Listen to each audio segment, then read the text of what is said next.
Hello and welcome to Undercommon Taste. This is a podcast where we create and discuss homebrew content for tabletop RPGs. This week we talk about lies and the lying liars who tell them. I'm Ian Woodworth and I'm joined by my co-host James Daly. Today we are returning to Carceri to explore the 6 layers that make up the plane. One thing that I failed to mention last week, something that is very important to note, is how you actually transition from one layer to another in Carceri. It is very similar to the way it works in the Nine Hells, in that the lowest point of the upper plane will spit you out at the highest point of the next plane down. That's how the natural portals work. So there are going to be some complications on some of these on trying to actually get to the next layer. And that's something that I wanted to bring up and I forgot to. Yeah, now these layers are separate from the various orbs as you move in and out of, particularly the first layer itself has the orbs, and then once you get down, they exist, one would presume, as well, though they're not mentioned the same as they are in that first layer. So you've got literally yes, layers. They are. Oh, okay. Yes, they are. I've missed that. They're just spread out further. You've got layers within layers in this case, is how I was going to phrase that. So it's very much almost a 4-dimensional type setup in a weird way. Kind of. It's still in 3 dimensions, but the material in between disappears whenever you pass to the lower level. It's almost like electron levels on an atom, like electron shells. It's closer to 4 or 5D. The electron shells are weird. And this is coming from a chemist. They really are. I love electrons. I love shells. They're pretty. You've got something that moves the speed of light, has no mass, but momentum, can exist in multiple places at once. Electrons just don't exist. They're figments of our imagination. They're the imaginary numbers that we add to make the math work. Yeah, honestly, the math behind the electrons and physical chemistry is some complex but beautiful, beautiful stuff. And it's in school. Yeah. I was able to do the basic stuff that they taught us in school. I don't know that I would want to try and get into any of the more complicated stuff, personally. Like I said, it's complex, but it really is beautiful. Just the way the math all just works. That and physics is really what got me to appreciate math again. Anyway. Speaking of layers of hell... Well, it isn't hell, but it's the next worst thing. Actually, I would say that Carceri is worse than Baator. Because Baator, at least you could leave. Yeah, I was going to say you have the hope of escape. Mm-hmm. You don't have that just overwhelming sense of despair that I'm here forever. You know, if you end up stuck in hell, you have the potential to become a devil and rise in power and not really suffer so much anymore. Yeah. You have that potential to do that. Whereas you don't have that in Carceri. You know, the Garoliths aren't made from the souls of the petitioners. They aren't risen petitioners that have reached some sort of enlightened stage. You know, they haven't been uplifted. They are completely separate entities. And so if you're a petitioner in Carceri, you will always be a petitioner in Carceri. This is true. And very much like the old organic chemistry joke, no matter how mad anyone's ever gotten you, no one's ever told you to go to organic chemistry. No one's ever told you to go to Carceri either. So there you go. So let's go ahead and get started in all right. Talking about the layers of Carceri. Yeah, this episode is probably going to be a little bit shorter than our other planar episodes because there isn't as much to talk about in Carceri as there has been. I'm taking this as a personal challenge to try to derail Ian as often as I can. Don't you dare. It'd be a nice new year. Yeah, there'd be a shame if something happened to it. Anyway. So the first layer of Carceri is Othras. It is named after Mount Othras, which is the home of the Titans that have been cast out of Arborea by the Olympian gods into Carceri whenever they were overthrown. Yeah, so once upon a time there was Mount Othras. The gods of Olympus overthrew the Titans. They threw their mountain in there as well, and they needed a new mountain, so Mount Olympus kind of took the place of Mount Othras. Kinda-ish, sorta. It's complicated. Yeah, it really is. A whole new mountain. There you go, brand new. And this was, of course, after Cronus, the father of Zeus and Poseidon and Hades, had gone and overthrown his father, Uranus, who was What? Hey, now. None of that. who was married to Gaia, and they together spawned the Titans. The Titans are their children. And for those of you that don't know, that's where you do in fact get the terms Mother Earth and Father Time. It was Kronos and Gaia that gave birth to the gods, and therefore the material plane, as the Greeks know it at the very least. Yeah. So Othras is the realm where politicians, religious frauds, and national traitors are bound. So in general, this is where you're going to find a bunch of charismatic smooth talkers that won't take no for an answer. These are all of those political figures and televangelists and stuff that use their position to enrich themselves at the detriment of the people they're supposed to be serving. We're looking at you, Kenneth Copeland. We're looking at you real hard. Joel Osteen. Yeah, with what, like $60,000 buried in the walls? That was creepy. I think it was 30,000, but still okay. Behind the toilet. Yeah, as we kind of discussed a little bit last week, this level's going to have kind of a Dante's Inferno feel. Very easily, you could throw whatever politician or famous figure that's kind of shady in there and just throw them in for your party because they would fit. If you're running a college of sophistry bard that we've discussed several times as one of our homebrews, if you want to check back our bard episode, you can hear more about them there. This place is going to be chock full of them. And you can find the write-up on our Patreon. Yes, but this place is going to be chock full of them. This is exactly where that school belongs. Like, if you could get out of Tartarus, I'd almost want to put the school here. It fits so well, except for if you're here, you're probably not getting out. Absolutely not, yeah. So these are individuals who truly only have their own personal interests at heart. This is where you'll have your self-aggrandizing televangelists. This is where you'll have your self-serving politicians. This is where you have your Benedict Arnolds. Your Dr. Oz's, who's double dipping apparently now. So, I mean, he's going to be double here. It's going to be great. And whenever I was doing some research for this episode,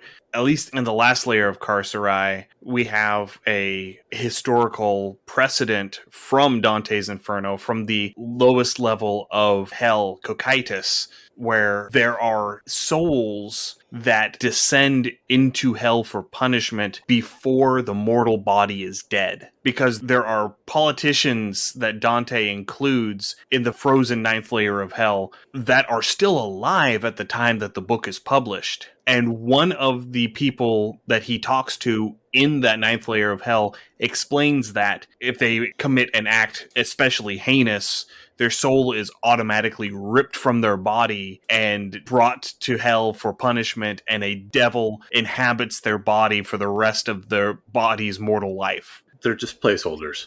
Yes, absolutely, yeah. They're so bad, no one's going to really notice the difference. Right. And then if you look even further at the absolute bottom layer of Dante's Inferno, where Satan himself is, that was kept for betrayers. So again, it fills this as well. Those three particularly was Judas, Brutus, and Cassius. Yeah. So again, that level of betrayal rings all the way through, and that's still where this level is. So it fits very, very well with that theme. Yeah. Yeah, and that is a theme that you can carry throughout Carceri if you really wanted to. So if you have a particularly heinous individual in your game world, you know, a villain that your party is having to deal with, and your party ends up having to go to Carceri for some reason, they might run into the soul of that person, in which case they will know that the individual that they've been dealing with is no longer a person. It's a meat puppet. Is a meat puppet. You know, there's a demon or a devil impersonating them and just filling the role until their job is done, basically. Which would be a great kind of end of arc adventure hook to kind of throw in is, you know, once your party somehow gets out of Carceris, going back and exposing and rectifying that would be a great way to do it. Also, if you've had other campaigns or other stories or interactions with a group, maybe you've had a group at your table that's been there for like 2 or 3 years or whatever, and you have particularly loved or hated villain NPCs, just toss them in here. Why not? Because it's a good place to find people. Not really. I wouldn't want to find anybody here. But that's neither here nor there. Well, we're not dating them, it's just where they're popping up. So geographically, Othras is a giant swamp. It's a layer full of bogs and quicksand because the river Styx flows through this layer and it permeates out through all of this marshy land and just saturates everything. So you end up having a very... Except for where the mountain is. I'm getting to that point. Okay, I'm sorry. I missed it on the notes. Go ahead. So there are these pits of quicksand that dot the swamps. They can be anywhere from 2 to 2,000 feet deep. So, as I mentioned earlier, finding the lowest point on Othras would be how you would be able to get to Cathris, which is the second layer. So it's probably at the bottom of one of these super deep quicksand pits. So you'd have to jump into a quicksand pit and go all the way down in order to pop out in the next layer down. Yeah, I could see that. Or I could see just one of the quicksand pits actually being almost like a portal at that point. There would be a portal. There would be a natural portal at the bottom of the pit. Bottom of it. Right. I'm just wondering how many rolls you'd have to take to get to the bottom of a 2,000-foot pit of quicksand. It's a whole lot of holding your breath. A lot, yeah. I mean, because once you get so far down, you think of how much weight of all that quicksand. Yeah. I didn't even consider the weight. Yeah, all that pressure going through there. See, now quicksand, again, grew up in the 80s, early 90s. Quicksand was supposed to be the most dangerous, deadly thing that you'd ever come across. Like walking down the street and like, oh my God, quicksand, and never. Like there was a lake or two nearby where I lived that had some quicksand. I never saw it, but like, where's all the quicksand at? The hell? I feel ripped off. I want my $1 back. And one of the weird things about the quicksand that I found in the second edition book is that it glows green. It's radioactive quicksand. But it's usually covered up with like sticks and grass and whatnot that hide it. But once you break into it, it gives off this green glow, which is kind of interesting, really. Yeah, I'm kind of thinking like the whole Toxic Avengers thing, or maybe the ooze from the Ninja Turtles way back when. That's the only thing I could imagine that the developers were thinking, because that makes zero sense. I don't know. Maybe there was some LSD in the drawing room. I've got nothing. It was the 90s. I don't pretend to know anything. The 80s and the 90s were a lawless time. Yeah. And another detail that I just realized that I forgot to mention last week regarding Carceri is that all of these layers have this ambient red light that just seems to emanate from everywhere and nowhere at the same time. There's no sun in the sky. There's no day-night cycle. It is just this Russian nuclear missile silo on high alert red that you get in the movies. And that's where it stays all the time. That is a weird thing with Carceri, is talking about no day-night. Certain areas under aspects of God might have a day-night schedule or cycle in a certain area, but then there's other areas that'll try to mimic that. That's intentionally off because, again, deception is so ingrained within the plane itself that your natural rhythms or your clock, so even if there were clocks or timekeeping devices, they're all going to be largely inaccurate just because they'll intentionally be set wrong just to confuse people, because why the hell not? Yeah, that is an important point to note, that there can be a day-night cycle, but only within the realm of a god and at that god's discretion. So if a god decides that he wants there to be a day-night cycle, there will be, but only within the realm of their influence. Correct. So naturally, because it is a giant swamp, it's going to be filled with mosquitoes and other biting insects and all of the things that you're going to find in a swamp. Luckily, unluckily, there is a native plant that you can use to repel the insects. It's called stinkweed, and for good reason, because if you break it open, the sap functions as a stinking cloud spell for 1d4 rounds. So basically, you slather this stuff on, and you gag yourself for 20 seconds before it dissipates enough to where you can function. Yeah, but I mean, depending on how harsh you want to make your realms as a DM, if you're having your mosquitoes and biting bugs carry stuff like malaria or river sleeping sickness, yellow fever, dengue. Yeah, if you don't want your party rolling a bunch of con saves, then this might be the better option. And again, depending on how harsh you want your environment to be as a DM, you can just easily skip all that and just say, they're mosquitoes, it's an annoying. Another thing would be concentration checks for concentration spells would be a good way to roll that through. So then you're weighing, is it more likely that I can have this on and pass a concentration check, or am I dealing with the bugs? And then you end up having instances where you have to make a constitution save in order to get the benefits of a short or long rest. Oh, I didn't even think about that, yeah. Because having been in a situation where I've been being eaten alive by mosquitoes while I'm trying to sleep, that is a thing. That is definitely a thing. Yeah, I went on a camping trip and it was an SCA event and I had applied my mosquito spray, but then I took the outer tunic off and I was just wearing my under tunic and I didn't think that I hadn't put any on that under tunic. And then I went to bed that night and when I got up the next morning, we counted like 35 individual dime-sized welts on my back where the mosquitoes had literally eaten me. Mosquitoes really love me and I really hate them. So I would pinch my nose and slather this stuff on in a heartbeat. Anyway, the other big thing that lives in these swamps are trolls. Apparently, they are an introduced species. Some jackass decided to bring a bunch of trolls to the swamp. And they actually really like it here. It's really conducive to them. And so they've reproduced quite a lot. And they, quote, lurk in the quicksand and the swamps like alligators. Oh my. That is a wonderful description. Yeah. Troll in the dungeon. Thought you might want to know. Yeah, just imagine, you're walking through and you actually manage to detect that big old pit of quicksand. And so you're pussyfooting your way around it to make sure you don't fall in. And you get about halfway around and the troll comes out of it and attacks you. Right. Especially because, like, if it's a 2-foot or 3-foot thing of quicksand, and he's just crouched down there with his giant troll club. That actually could be a lot of fun. Yeah. And imagine if you dotted the battle map with other pits of quicksand that the players don't know how deep they are. That adds a really simple challenge or difficulty to the map. So you could just have a largely open map and just have some random pits that you'd have to avoid or maneuver around. So yeah, actually for a battle map, that'd be really interesting. To channel Eric from Goblin's Corner, he reaches out, grabs the paladin by the leg, drags him in, and drowns him in the quicksand. Yes.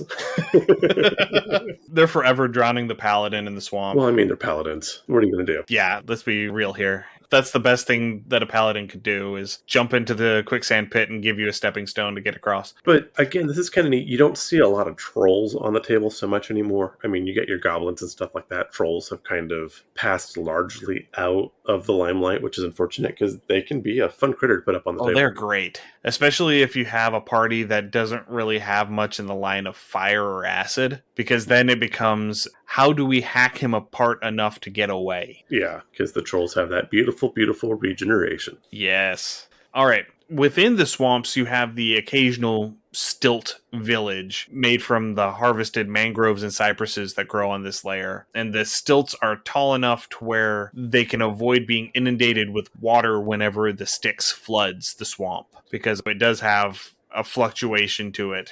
So the villages are built far apart because obviously nobody trusts anybody else. But despite that, neighboring villages do tend to maintain diplomatic relations with one another. But they also commonly raid one another in wars that are, quote, fairly interesting and spiffingly bloody. That is a wonderful description. You can kind of get a feel for these. Some of the troll villages in WoW and the actual Warcraft games kind of fit this. If you want a real-world example, you can look at some of the swamps and bayous within Louisiana and Mississippi. Even currently now, a lot of the houses are up on stilts like that because floodwaters, either from the river or from like when hurricane storm surge comes in, that water level can rise significantly to the point where a lot of the houses will have a dock attached and families will just have a small boat. So if the water's up, they can just take the boat instead of the car to kind of get where they need if they have to get to a friend's house or something like that. So these are things you can kind of look up if you need to build something in your imagination to kind of get that feel. You can probably pull some of those pictures up and like, here, it looks like this. Yeah, and there are some other examples. There are some villages on the river like in the Amazon and some in South Asia, like Malaysia, Cambodia, that area, maybe, Yeah. Especially with them specifically mentioning cypress and mangrove. So that would be a location where you would end up having the mangrove swamps.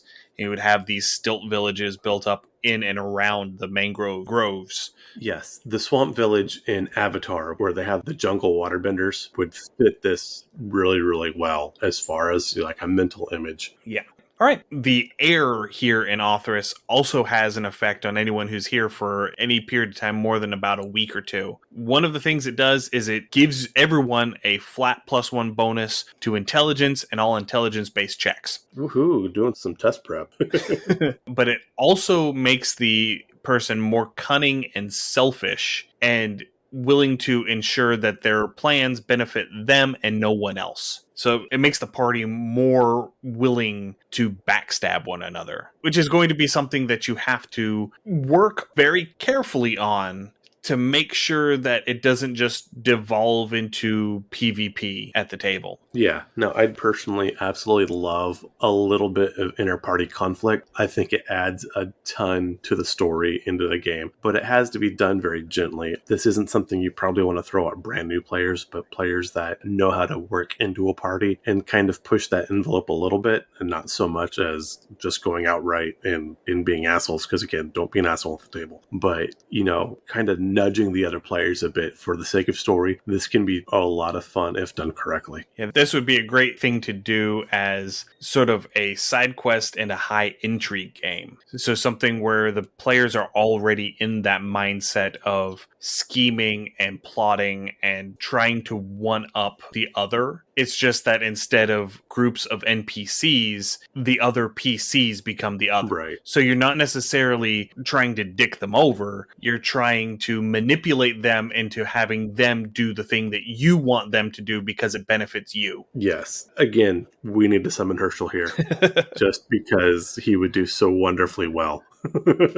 All right. So there are two major landmarks in this layer. The first one is the Bastion of Last Hope. It looks like this giant squatting obsidian toad. The only entrance is through the toad's mouth, and the guards are posted where its eyes should be. As we mentioned before, this is a stronghold maintained by the Anarchists or the Revolutionary League, and they have a portal within that is one of the very few two-directional portals to Sigil. So one of the two-directional portals that actually lead off of Carceri. Right. And again, this is going to be where you're going to have your kind of 80s punk feel. Another would be kind of like the Lost Boys almost. When I read about these folk, the anarchists, I really thought about Vampire the Masquerade with White Wolf and the Bruja. If you've played that game, definitely has that flavor to them. Having played a Bruja, I can see that, yeah.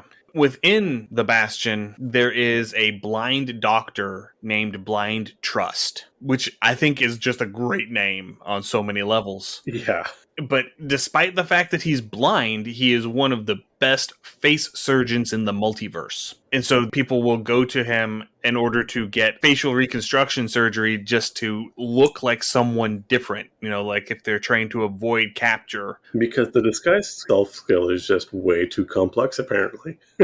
Well, because disguise self can be dispelled and it wears off. Fair enough. So you have to reach a certain amount of desperation if you're willing to go to a blind guy to get your face redone. This is true. So if you go under the knife, you will come out changed, usually for the better. There is a chance that he gets drunk and botches the job. So you go in and then you come out just like missing a nose. And there is a small chance that he just goes a bit kooky for a little bit and chops you to pieces. Yeah, I was going to say. That is an option. Yeah, you have it listed here in your notes, but this is absolutely something you'd come across in Fallout. This is Doc Crocker from Diamond City in Fallout 4. Yeah, things like this where the old Fallout really shines through, particularly Fallout 1 and 2 was very much based off of the D&D tabletop model. I'm also kind of thinking Minority Report, where Tom Cruise has to go and he has to get the new set of eyes, and so you're visiting that shady backwater surgeon. You may or may not wake up with both kidneys.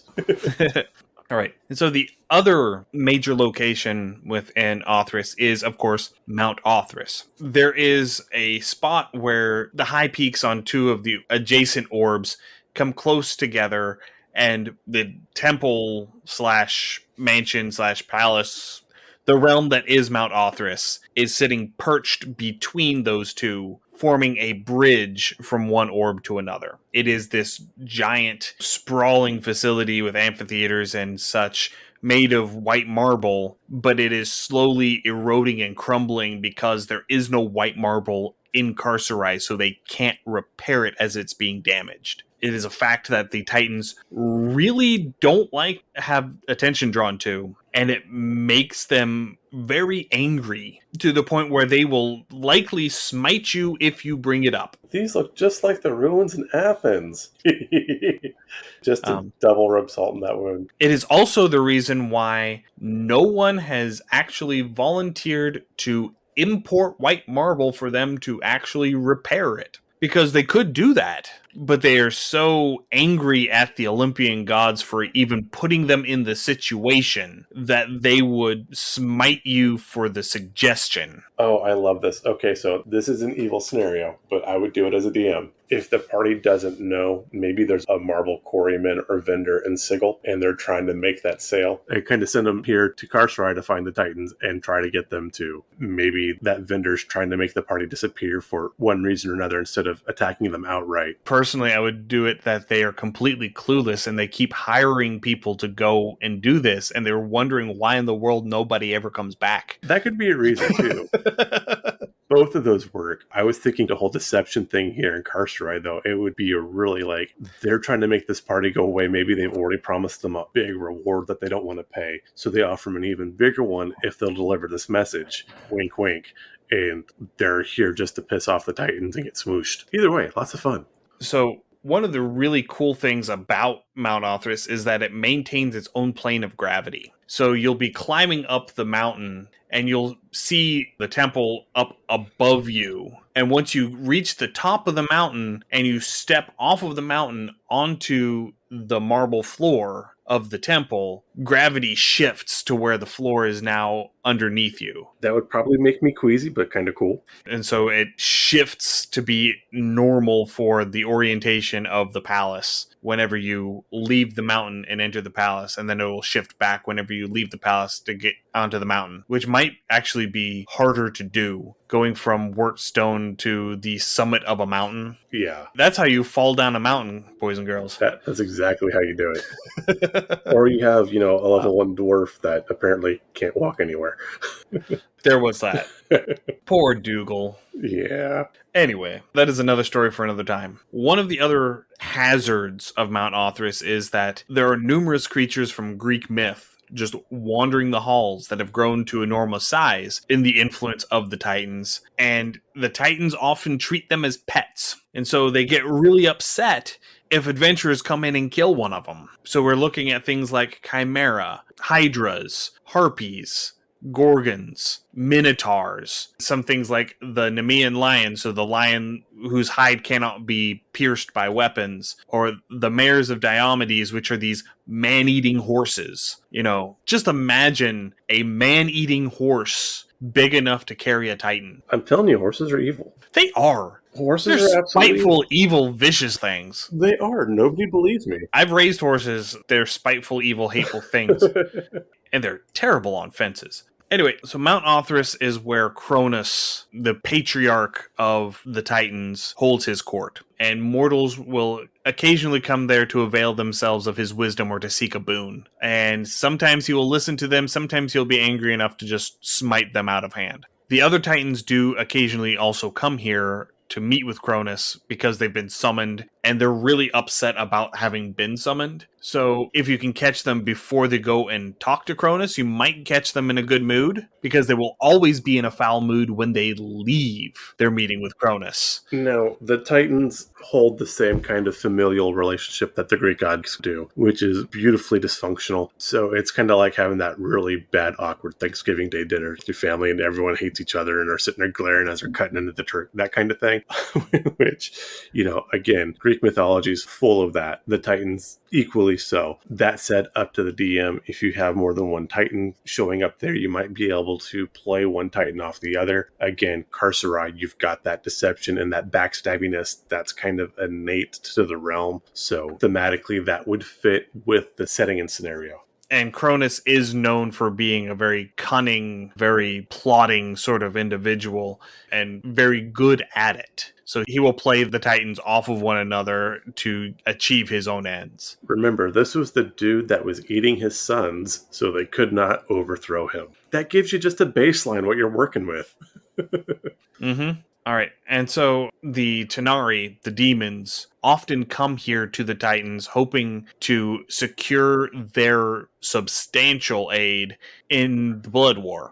And the Titans will often humor them, hoping that there's some element of their plans that will help them escape their imprisonment on Carceri to get back up and smite the Olympian gods and retake their rightful place. And they will often realize at some point in the plot that the plan that the demons have doesn't actually give them that, in which case the demons rarely escape with their lives. Another really fun thing you could do with this is try to set up another conflict between the gods and the Titans via one of these messengers, or even doing a Titan version of the Iliad War or the War on Troy, which would be, again, depending on how imaginative you are or how well based in the classics you and your party are, this would be a really fun thing to do, because this is a very easy way to have those patrons fighting for and against your party. Yeah, again, I kind of geek out on this thing. I love the classics. Classic history, has always been my flavor, so oh my god, Joey.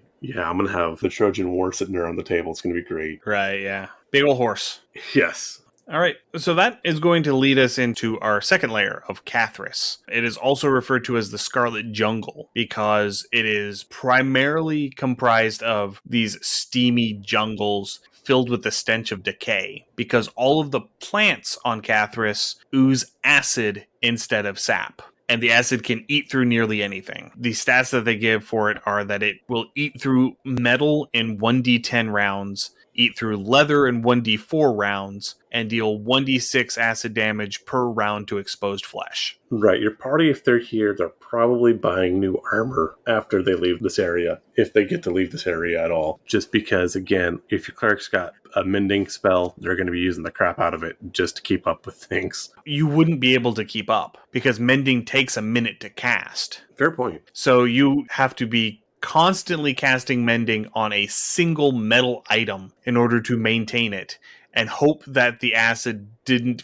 finish eating through it before the spell was finished. Right. Now, here, again, you have the plants, so I would see a lot of, like, assassin vines and strangle things, maybe some briarthorn type stuff. I wouldn't say normally that your adventurers would pick up this acid just walking through the jungles. I mean, you could do that to them if you wanted to. I would make it, though, that literally if they've damaged or broken the plants to get through, it would bleed through. Kind of like the xenomorphs in Alien. You know, they have that acid blood that eats through everything, but they have to take damage first. It wouldn't just be something they're secreting generally. Right, and there would be instances where you're like, the vegetation here is too dense to go through, so you either have to go around or hack your way through. And if they haven't figured this out yet and they go to hack their way through, oh buddy, you're about to have a bad time.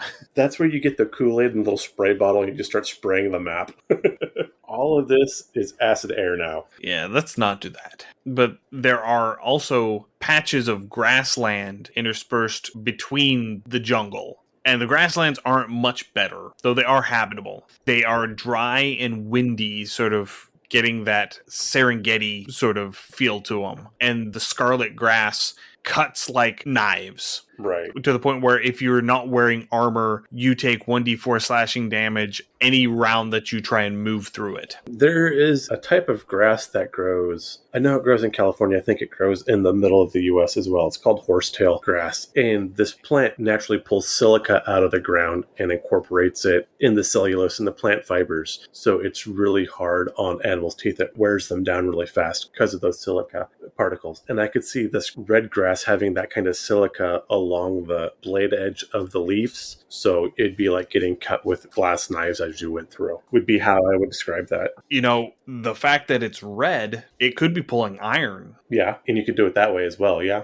And so it is literally like a blade in that case. That would work. So this whole layer is almost like the evil counterpart of the Beastlands, because you have the jungle and you have the grasslands, but rather than being these lush, habitable places that all of the animals can thrive in, They are very harsh and violent and punishing. Yeah, no, that brings up a perfect point. Yeah, this is a perfect mirror. I like it, yeah.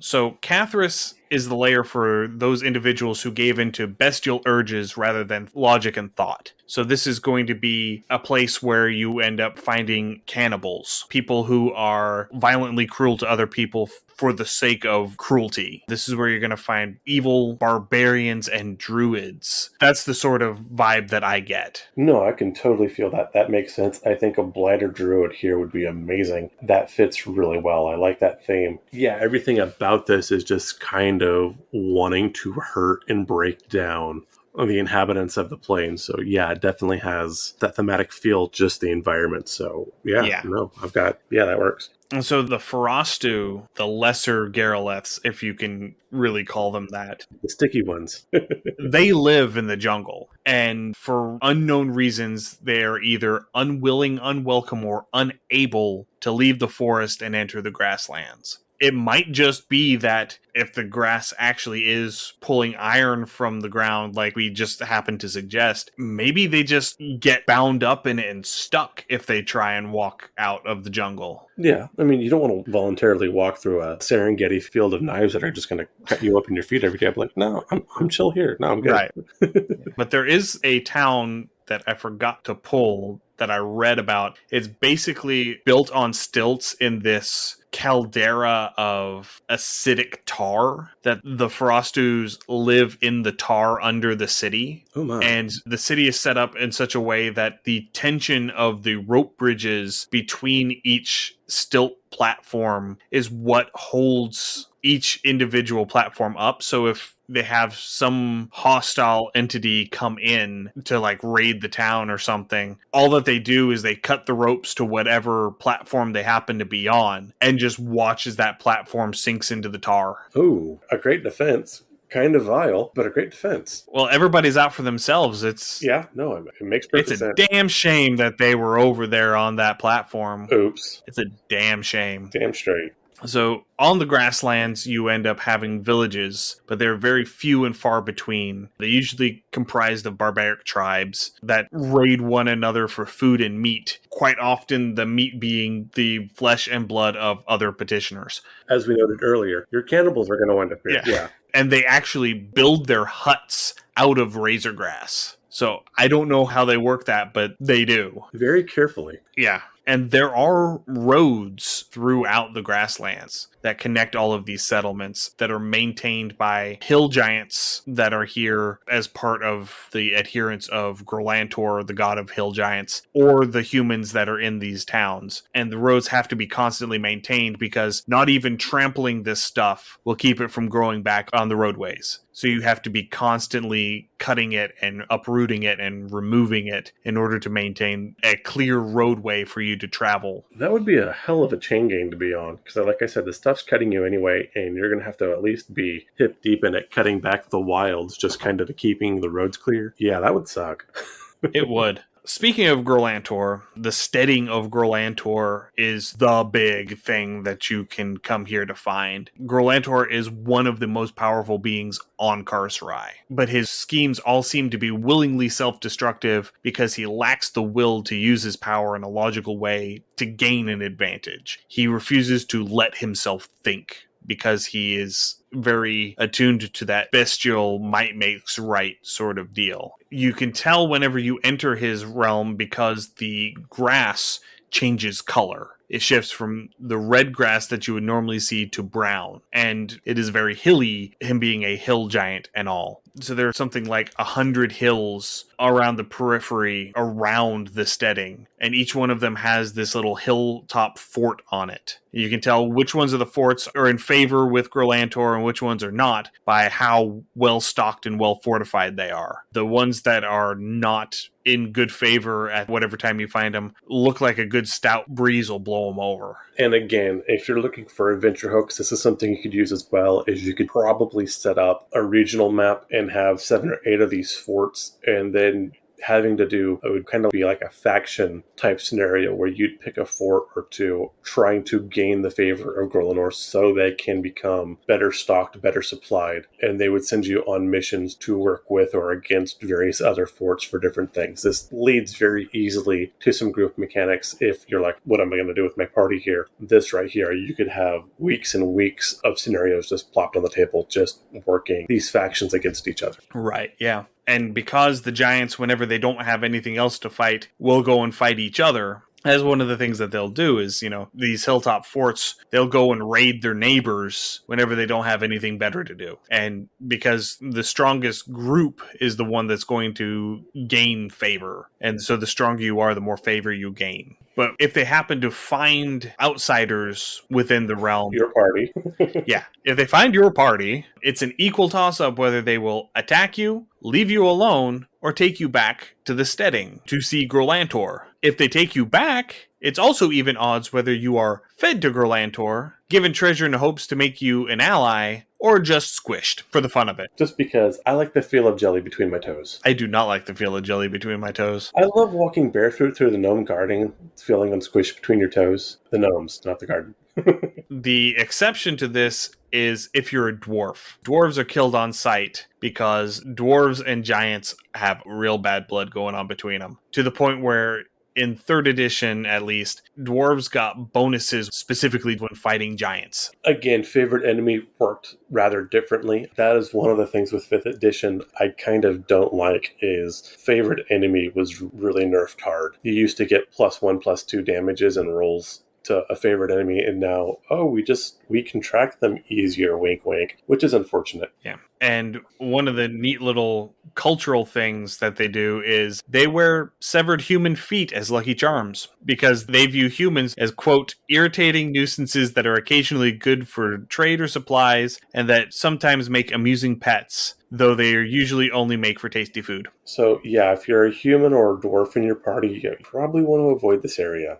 Just maybe. Maybe a little bit. And the steading itself is this giant, sprawling, miles-long wooden structure. It's a single-story structure built on a giant scale, but it is just sprawling across these multiple hilltops, miles in every direction. And that's where Gorlantor tends to be. He does also have a second realm vacation home in the Abyss, but he prefers to live here. It has to do with the order and the chaos in the Abyss. Again, kind of where he has that ability to think, but the chaos of the realm distracts him more so in the Abyss. It's kind of like when you've got a bajillion things on your brain and you can kind of come home and the house is still kind of crazy, but it's not as crazy as work, so it's a little bit more relaxing at home. Yeah. And so the last little bit about the steading is that there are these pits and holes throughout the realm. Some of them are naturally occurring. Some of them look like they've been dug by some really large creature. So if you are, fighting a giant or being chased by a giant and you hop down into one of these to try and get away, you start being taken by this paranoia that just puts you straight into prey mentality escape mode. So if that happens, any creature that intends to fight a giant automatically goes last in initiative order. And if you intended to run away from the giant, you automatically go first in the initiative order. I like it. That's a nice little effect. It's not quite the all-encompassing fear effect. So, that does add some flavor. It would be harder to ask your party members what they intend to do before combat, but definitely something interesting and workable. I think that's a fairly easy thing to do at the top of the round. Are you fighting or running? That's it. Well, I'd have enough party members. I'd be like, I don't know. I want to hold my action. You can't hold your action. You have to pick. That would be something you would have to push as a DM. Yeah. Now, the other location, this one is from 3rd edition, and it's a whole lot of fun. James and I really like this one. Yes. It's a location called the Apothecary of Sin. If I ever make a nightclub, it's going to be this, and I'm going to have Bill Hader do his Stefan impression to talk about, oh my God, they've got everything. So it is this hut that is built above the trunk of a large tree in this acidic jungle that can be accessed by a series of rope-suspended catwalks through the trees. And it is an establishment that is run by a Glabrazu demon named Sinmaker. For those of you playing at home, the Glabrazu are these sort of 9-10 foot tall, dog-headed demons that have two sets of arms. They have a smaller set with normal hands, basically coming out of the armpits of these two bigger arms that end in these pincers that go pinchy, and body parts disappear. As will happen. Think something of a cross between Anubis and a crab.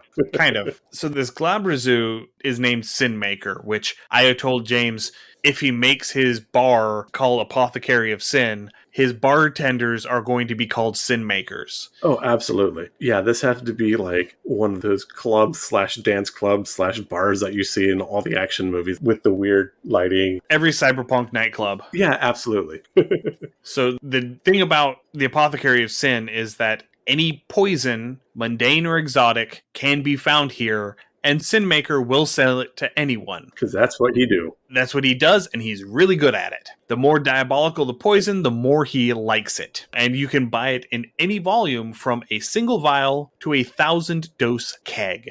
Now, one of the neat things they talk about Sinmaker when he's doing this is he is not so much a merchant as he is experimenting and just enjoys what he does. So while you can buy these poisons, and a lot of them are not cheap by any regard, he's not doing this for profit. So he's probably selling a lot of these things close to cost just because he's experimenting and he enjoys doing it, which is kind of cool.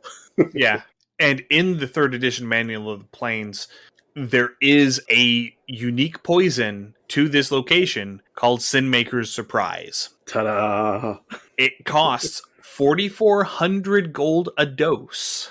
And whenever you use it, it is a DC 24 fort save on an injury, so if you apply it to a weapon, or a DC 18 if you ingest it. So in 5th edition, that would probably be con saves of about an 18 and a 15, respectively. The initial base damage on this is 1d6 acid damage per round for 3 rounds. It doesn't matter if they succeed or fail. It just does it because it's acid and poison. If they fail their initial saving throw, they take 2d6 points of constitution damage. If they fail their secondary saving throw, which they would do 1 minute later, they take an additional 2d6 points of constitution damage for a grand total of 4d6 constitution damage. That's an average of 14 points of constitution damage. That will kill just about any character. Yeah, I was going to say, the con stat gets ignored by a lot of players, and this will put most of them down. Yes. So that's on average 14, max 24 con damage. So yeah, it's nasty, and this is where you can get it. So, like, if you come up against a Frostu that you have to handle and your party has way more money than it technically needs or should have, getting a dose or two of the Sinmaker Surprise and putting it on something like a sword and then letting it use that stickiness to kind of trap your weapon. So now it's going to be pulling it in on an injury anyway, because it's kind of accepting the injury as it traps your weapon. And then you just hope it fails the con roll, because I'm pretty sure they're not rocking a 20 plus con score themselves. So again, you can get through a lot of trouble with this poison if you can afford it. See, the issue with that is that Garoliths are immune to acid and poison. Oh, that's right. They are immune to poison. Crap. Well, so much for that idea. Scratch that one right off the list. Yeah, so I forgot about that poison immunity. They're fiends, and most fiends are immune to some combination of acid, poison, and fire. Best laid plans, my friend. Best laid plans. It was a good idea. It's not going to come to anything, but it was a good idea. But that's about all we've got for the second layer. So while we're here at Karathis, another kind of a pop culture thing you could throw in, but if you were brave or willing or adventurous enough and wanted to run kind of like a Hellraiser landscape or a Hellraiser type scenario, this is absolutely where your Cenobites are going to be. So, you know, you have that limit configuration and your people are just going to get pulled right into this Karathis because, again, it is that people that subsist and exist on that sadism and that kind of twisted mentality of pleasure for pain's sake and pain for pleasure's sake, where it goes back and forth. This would be the absolute perfect place to run that kind of scenario or have those kinds of pop culture creatures thrown in. Yeah, I could definitely see that. That would be a good place to do that. Yeah. Going on to the third layer of Minithis. This is also referred to as Minithis the Blasted. This is where we have our eternal sandstorms. It is a realm of cold deserts and cutting winds. This is going to wind up being something like between Tatooine, Arrakis, and the U.S. Dust Bowl of the 1940s. Yes. It does have that very Dust Bowl feel to it because the wind here is constant, like in Pandemonium, but without that maddening whistling because it doesn't have all those chambers to blow through. But all of the vegetation that was here has been ripped up and all the soil has been carried away. So all you have are these clouds of dust and this driving sand that just scours everything. And the dust itself also has the effects of a stinking cloud spell. So you either have a lower wind, which allows the dust to sort of swell and swirl and congregate, and you have this stinking cloud, or you have the harsh winds that are blowing the sand everywhere and run the risk of, sandblasting you to death. Because not even the petitioners are immune to the sand. No, I mean, this hits everyone. Again, this is where we're bringing Anakin, because this is where he deserves to be. Well, I mean, this is where Anakin deserves to be because of the traits and because of Anakin. Yes. Not because of what Anakin did.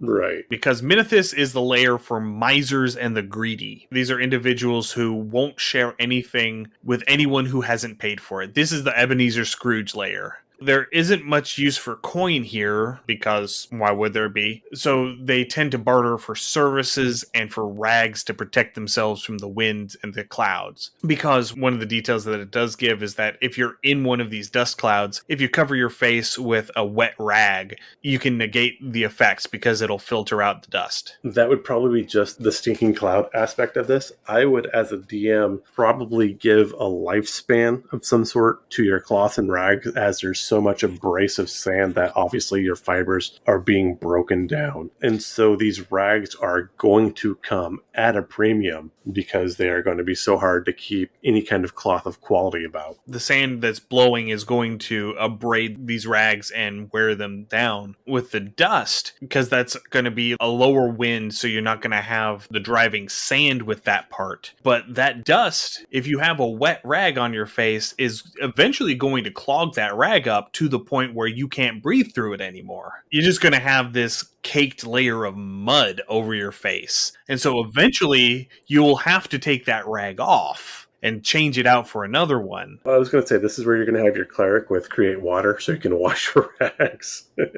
Prestidigitation. Yeah, that would work too, actually. Yeah, that'd be a great use for that spell. So this layer is home to the Gautier that we mentioned at the end of last week's episode, as well as the Fomorian god Carantor. Though not specified in anything that I could find, Carantor would probably have a realm here because he is a god. And given the nature of the Fomorians, it's probably going to be subterranean. So I'm thinking something like the remnants of like a ruined city, maybe, that's been buried in the sand and that they perpetually have to dig their way out of whenever they want to leave it. So you never know exactly where the entrance is going to be because it's wherever they have dug through where the sand is the thinnest. I could see that, or something like in Dune where you had a bunch of cave complexes, and depending on which direction the winds and stuff are shifting, an entrance could be filled in with sand that you'd have to dig out, or they could be open, but there's enough complexes they could work around. But very subterranean, either man-made or caverns. Yeah, it definitely has that feel. And then on top of that, you have these tornadoes. If the sandstorms weren't bad enough, there's also tornadoes. And the tornadoes, if they pick you up, will take you to another orb. So you can hop from one planetoid to another by hopping into one of these tornadoes. This is how we get our Grimdark Oz. Yes, but this is if you survive the trip. And you were there. And you were there. Yeah, no, I really want to do that Grimdark Oz. I think that would be a really fun scenario to draft up. And so the one location that I could find for Minithis from 3rd edition is called the Sand Tombs of Payrathion. So it's this abandoned, ruined city that has long been buried by the sands. And occasionally the sands shift in such a way that it'll uncover for an hour or so before it buries it back. I've seen this movie. It has Rachel Weisz and Brendan Fraser. Yeah, exactly. And The Rock. Yeah. Terribly CGI'd Rock. Yes. I still love that movie. I don't care how bad it was. I love the mummies.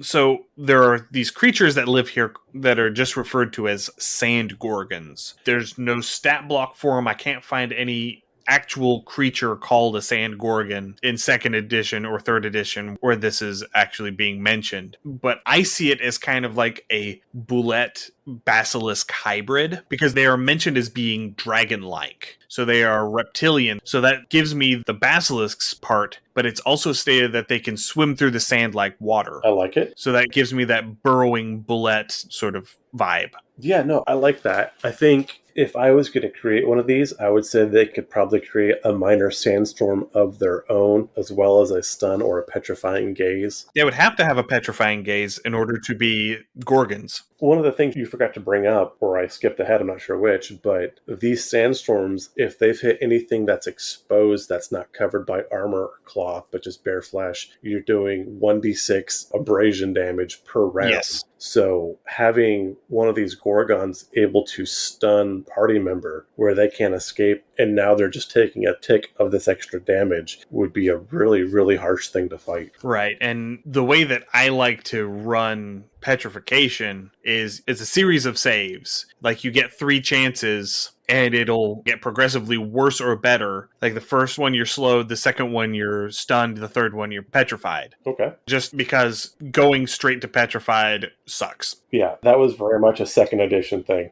Yeah, that's not fun. We don't like doing that. That's when you carry your vial of soft for all of your Final Fantasy players. You keep that vial of soft on you just in case. Just in case. And it also mentions that the original inhabitants of the town, who are now petrified undead, still wander the streets. But they're so eroded by the blasting sands that there are no indications of their gender, of their race, any sort of identity beyond just humanoid shape. While I'm sure that that's listed in the book, I'm just curious, how do the petrified undead wander? Your guess is as good as mine.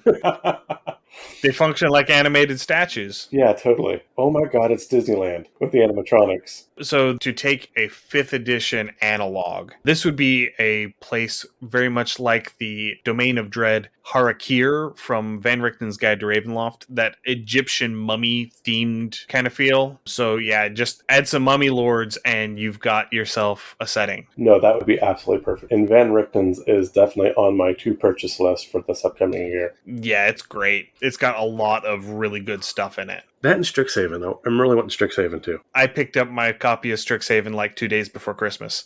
Snazzy. It's sharp. It's the alternate art cover. It's gorgeous. It is absolutely gorgeous. I'm jelly. You just have to get in good with my comic book store. Yeah, I really do. He'll order it and just keep it in reserve for you. My issue is I love my digital copies because it's easier to carry on my phone. Yeah, there's that, yeah. The problem with that is, and again, I'm reaching out if we ever have, creators or mods on our thing, between D&D Beyond, which I have most of my books from, and then Roll20, which I want more books. Unfortunately, the compendiums don't necessarily cross over, so I have to buy them on both. But I would love to be able to transfer my compendium from one to the other to set up like an online gaming scenario would be incredibly helpful. So yeah, if you listen to us and you have any influence on that at all, I would even pay like an extra $10 a month to be able to do that. Just it saves me from repurchasing $40-$50 books over and over again, unfortunately. Yeah. All right. That pretty much takes care of Menethys. So let's go ahead and get into our 4th layer of Colothis. Number 4. Which is also referred to as Climber's Doom, because the entire layer is made up of mountains that stretch hundreds of miles into the air with intervening gorges to match. Okay, I don't like this place. Let's skip it. So in some of the areas, you have these very narrow footpaths that are carved into the side of the mountains. And by very narrow, I mean these are 1 foot wide paths carved into the side of the mountains because somebody decided that they wanted to try and establish trade routes through here. Yeah, I was thinking this is going to be kind of like the paths they're using in Fellowship of the Ring before they decide to go to Moria. Yeah, this is a land of nope. This is Gimli and Aragorn sneaking around Helm's Deep to get onto the bridge. Yeah. But in addition to these narrow footpaths, there are also these rickety rope bridges that'll span from peak to peak. Have I said this is a land of nope yet? Because this is definitely a land of nope.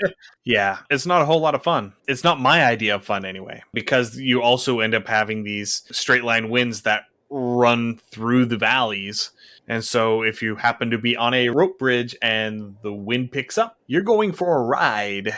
Whee! And it's a long way down. Just hope you've prepared Featherfall. And time it right, because you're going to be falling for miles. Yeah. So Colithus is a layer for liars and cheats. Specifically, those liars whose lies caused harm to others. So this would be the guy that was like, oh yeah, I checked those parachutes before you guys went on the plane. These are the guys pushing the ivermectin. Yes. Absolutely, yes. Guys, you are not a horse. Do not take ivermectin. Never mind the fact that COVID and worms are two completely different things.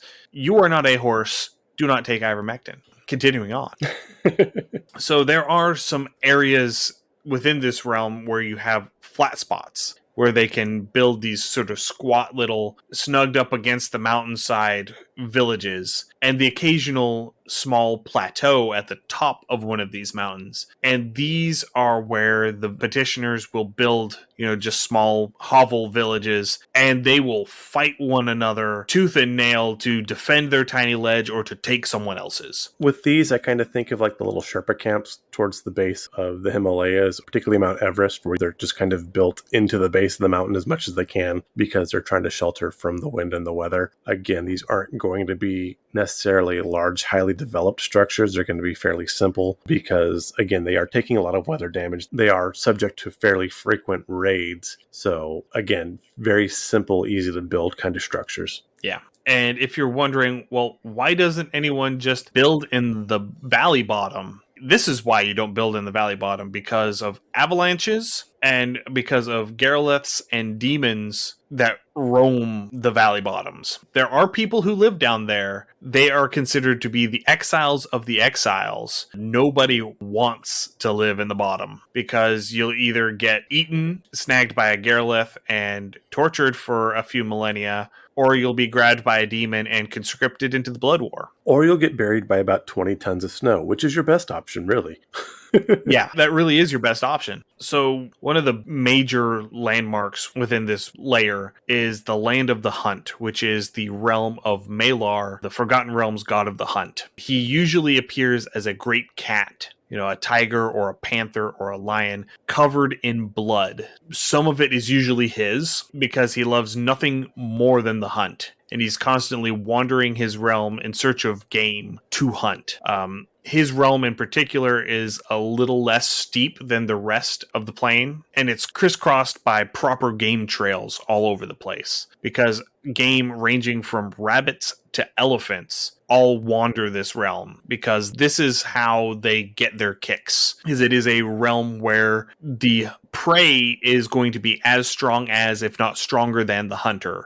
And the hunter has to show cunning and foresight in order to wear down their prey to actually hunt it. This is where the predators go, like the movie Predators, the aliens. Yes. They don't have an actual technical alien name, which I am still vastly disappointed with. I mean, even in Alien, they have xenomorphs, which is a perfectly viable name. The Predator's just the Predator. But yeah, they would definitely love this, where, again, it's that hunting of the most dangerous prey. You don't want something simple and easy to kill. You want something that is going to challenge your every skill and ability in order to be successful. This is where the rabbit from Monty Python and the Holy Grail is. Yeah, absolutely. Vicious with nasty teeth. So while within Malar's realm, those who have a connection to nature have enhanced senses. In 2nd edition, this was specifically druids and rangers. Sense and sounds carry more easily than normal for these individuals, so that makes it easier for them to track. I would probably just rule that as being you get an advantage on perception checks or survival checks to track, things like that. Yeah, I could see that. But the bonus works both ways, because the prey also have enhanced senses, and sneaking up on one was nearly impossible. So in 2nd edition, they get a +4 bonus on surprise rolls. So that would basically be a advantage on a perception check or a flat +5 bonus to passive perception in 5th edition. That's how I would run it. Just give them a +5 bonus to their passive perception to notice somebody trying to sneak up on them. So you have to be so much better at stealth than normal to actually sneak up on one of these creatures. Yeah, no, that fits really well. I like that. This turns all of your hunting and tracking skills that have to be turned way up to 11. So that could be a fun place to even to run some small ins and outs through there. Would be a lot of fun. Right. The next location, this is where James gets to run his prison break. Woohoo. Because this is called the Vault. That's right. There is a prison on the prison plane.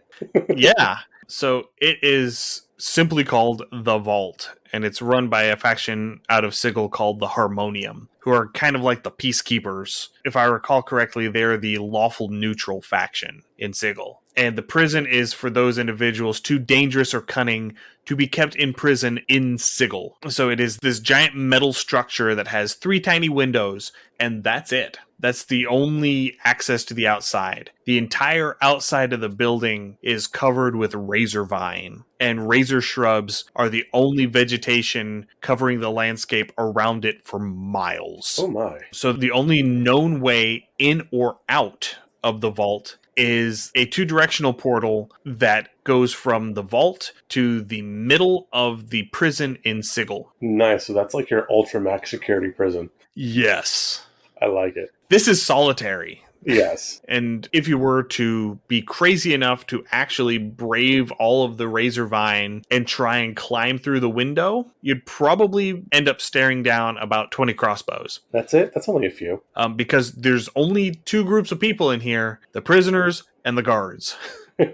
Now, the last thing of note here in Colothis is something from 3rd edition called the Garden of Malice. Basically, there's this stretch of Colothis where there is something akin to a hanging garden. So you have all of these descending vines that hang down the mountainside and have all of these very beautiful flowers all over them. But the vines are animate. And if you get too close or try and pick a flower from them, or you try and use them to climb, the person doing that will find that they are animate and they will attempt to wring the life out of them. This is basically like a whole bunch of shambleweed and assassin vines and stuff like that. Yeah, this is not going to be a fun time for anybody.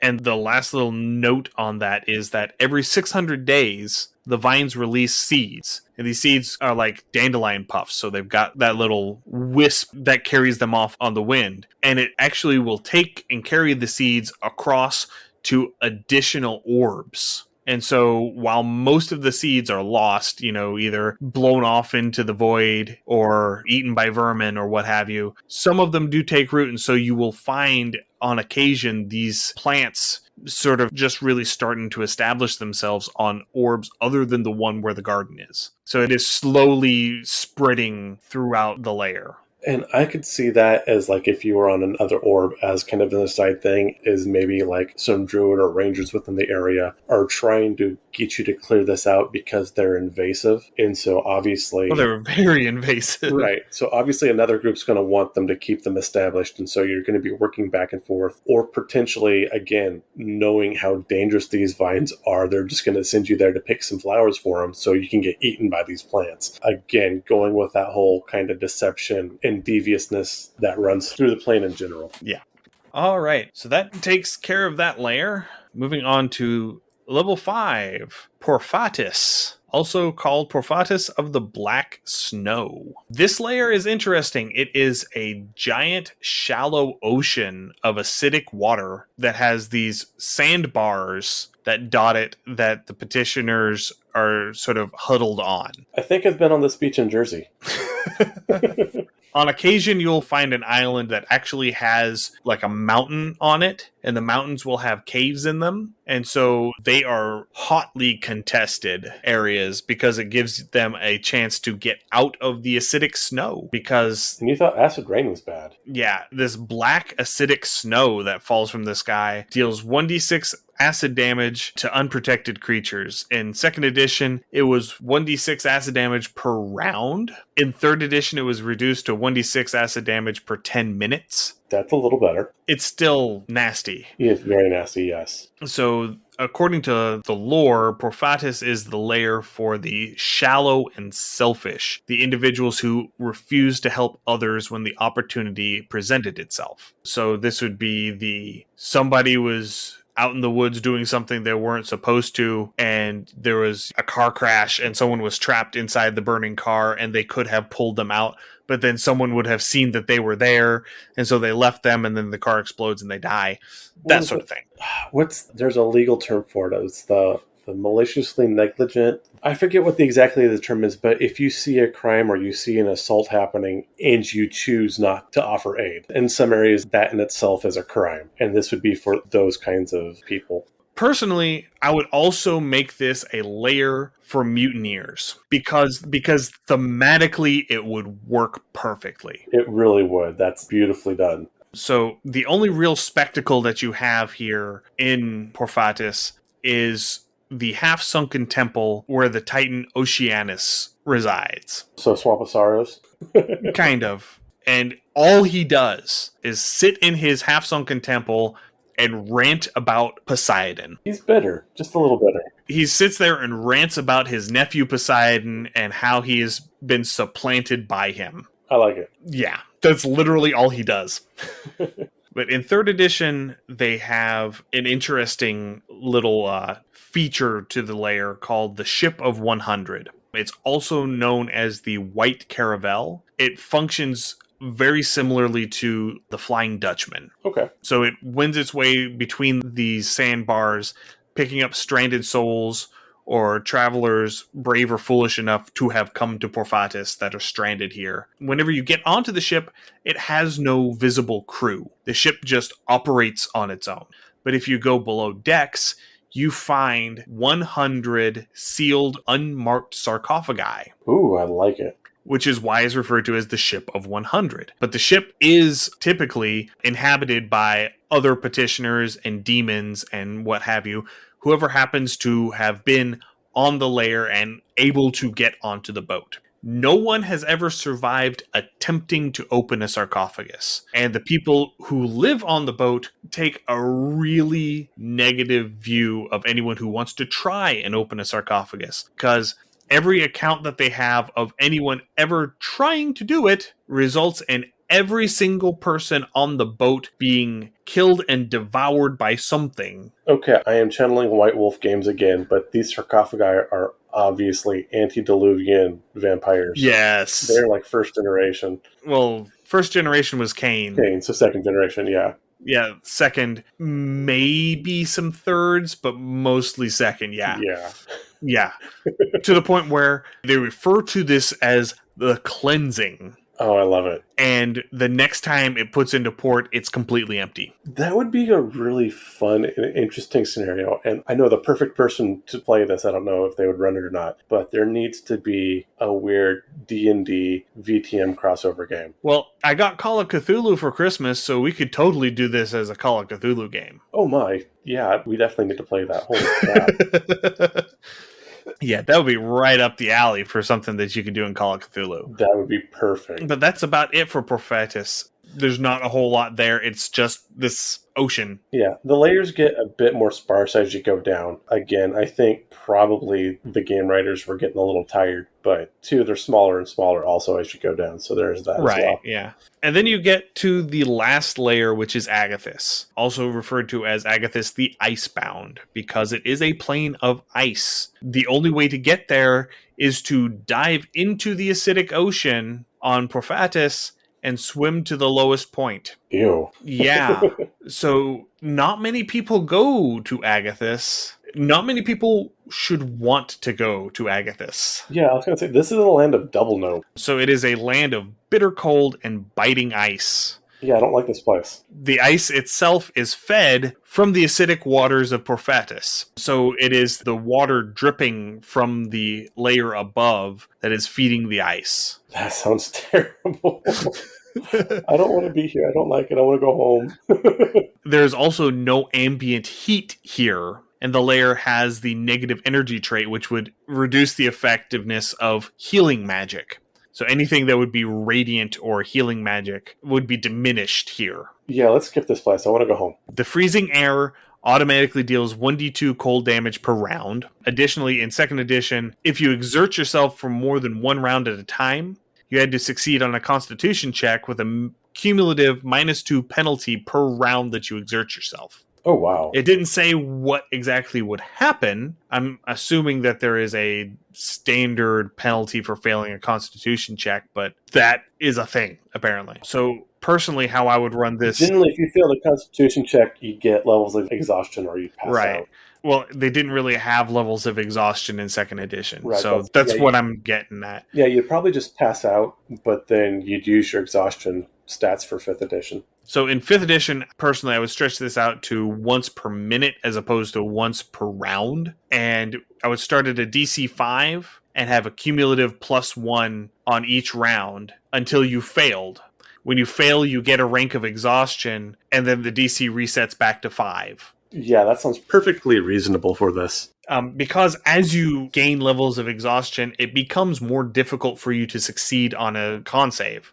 And another thing that I noticed is that there's no indication as to the nature of the petitioners bound to this layer.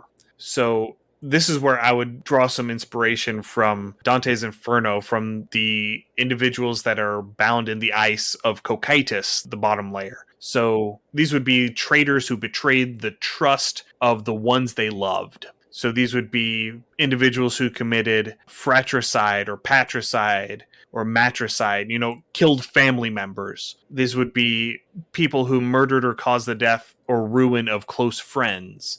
These would be people who betrayed hospitality and either caused harm or willingly allowed harm to come to guests or charges in their household. Nope, that makes perfect sense. Remember, boys and girls, Sodom and Gomorrah, it wasn't their quote-quote sinful lifestyle. It was the fact that they did not care and protect their guests that brought the wrath of the Almighty. Guest right is very, very important. And Apomps, the Bear Naloth responsible for creating the Garoliths, is rumored to have a lair somewhere here on Agathis. Likely because it is next to impossible to get to, and because he doesn't really want visitors. Yeah, well, stands to reason. Especially in a realm where everyone is deceitful and trying to one-up one another. Do you really want to take the chance of finding that one individual who can get the one-up on you if you are in his position? Yeah, absolutely not.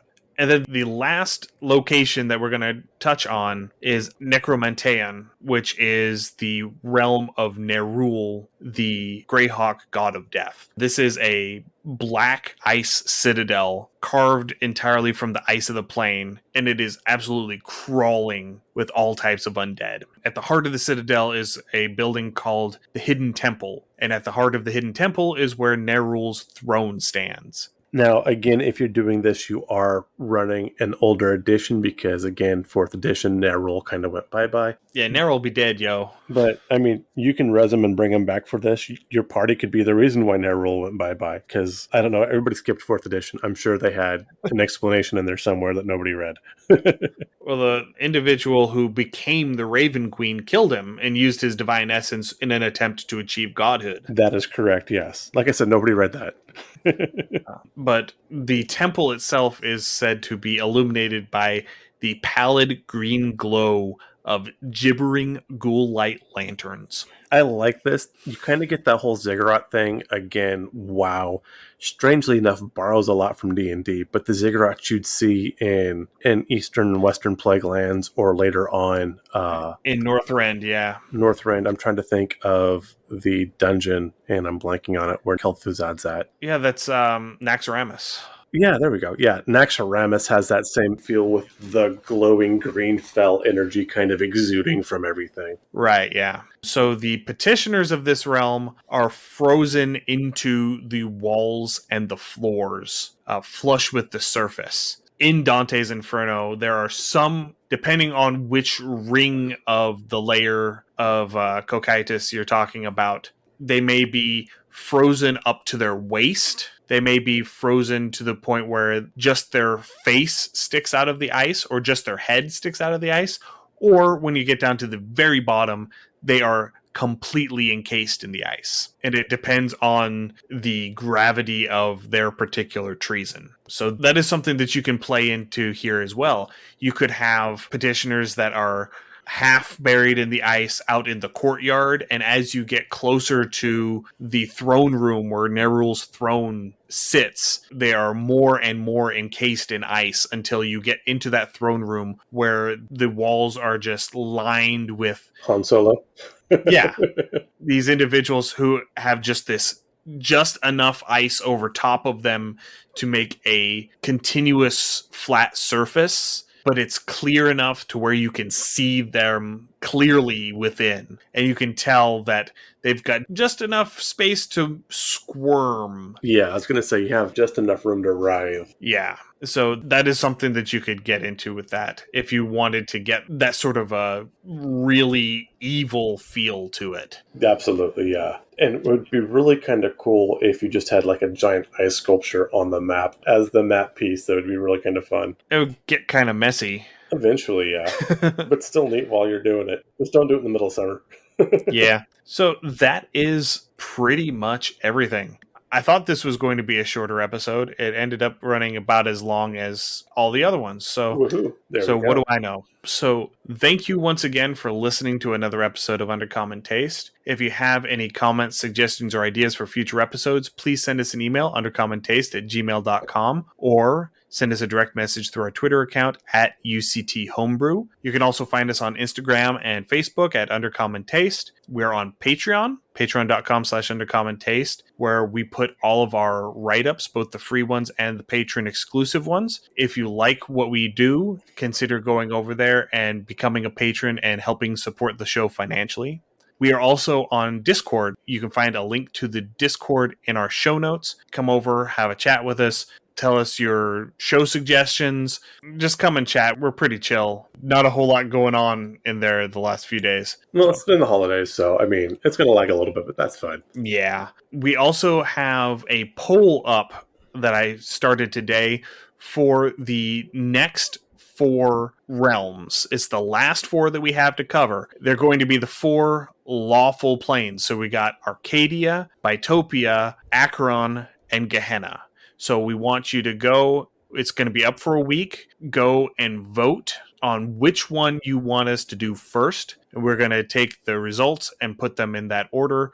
And that's how we're going to present them once we get to that batch. We're going to have a few weeks in between where we have some less labor intense episodes to put out, because it does take a lot to put these episodes together. There's a lot of research that we have to do that. So whenever we get them ready, however you guys vote is how we are going to do them in that order. We also have some plans for coming up after, because as we said, these are our last 4 of the planes to visit. We'll have a couple outer planes and the Underdark to visit as well. But once we've done that, we've finished our Mojo March. So we do have some ideas for some things coming up after we finish our exploration of the planes that we're excited to bring to you. So stay tuned, follow us up in the next few weeks as we have more information on that as well. Yeah. You also can find our podcast wherever you listen to your podcast. As always, please give us a rating and a comment and a review. This helps increase our visibility and lets us know what you want to hear more of. Thank you once more for joining us as we wrap up our tour of the Chaotic Plains, and we'll see you next week. Happy gaming, all. Thank you for listening to another episode of Undercommon Taste. You can find links to all of our social media accounts, Twitter, Instagram, Facebook, YouTube, and Twitch, as well as our Patreon and Discord channel in the show notes.